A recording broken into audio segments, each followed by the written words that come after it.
MP assembly के ज़िमनी इंतखाबात की तारीख का आज ऐलान हो सकता है। मध्य प्रदेश असेंबली के 28 सीटों के लिए ज़िमनी इंतखाबात होने हैं। 28 सीटों के ज़िमनी इंतखाबात में खास मुकाबला बीजेपी और कांग्रेस के दरमियान है। हालांकि बहुजन समाज पार्टी और समाजवादी पार्टी ने भी ज़िमनी इंतखाबात में हिस्सा लेने का ऐलान करके मुकाबले को दिलचस्प बना दिया है। ज़िमनी इंतखाबात के लिए बीजेपी और कांग्रेस के बीच मंथन का दौर जारी है।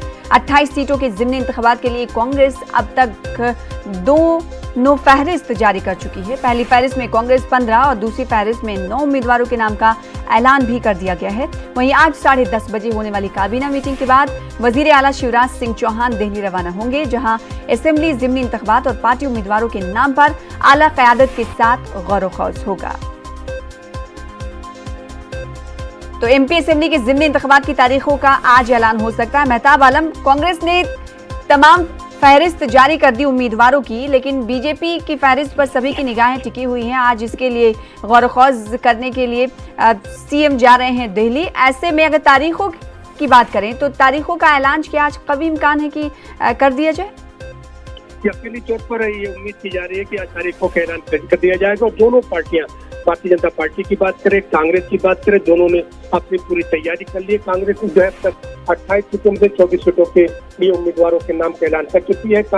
बीजेपी की उम्मीद की जा रही है कि आज जो है नामों पर मुहर लग जाएगी, क्योंकि यहाँ पर अगर बात करें तो सबसे दिलचस्प मुकाबला भारतीय जनता पार्टी और कांग्रेस के बीच है। लेकिन समाजवादी पार्टी और बहुजन समाज पार्टी ने ऐलान करके मुकाबले को दिलचस्प बना दिया है। 28 सीटों पर अहम फैसला है। तो अब ये देखना होगा कि ताज किसके सर रहता है। क्या भारतीय जनता पार्टी अपने ताज को बचा पाती है या कांग्रेस की वापसी होगी, ये बड़ा अहम फैसला है। क्योंकि अगर इसमें हम 28 सीटों पर नजर डालें तो इसमें 22 वो उम्मीदवार हैं जो कांग्रेस से जो है छोड़कर भारतीय जनता पार्टी के दामन थामा था, और इसमें से 3 ऐसे एमएलए हैं जिन्होंने बाद में अपनी एमएलएशिप से इस्तीफा देकर भारतीय जनता पार्टी के दामन थाम लिया, और 3 वो लोग हैं जिनका इंतकाल हो गया। इस तरह से 28 सीटों पर इलेक्शन होगा।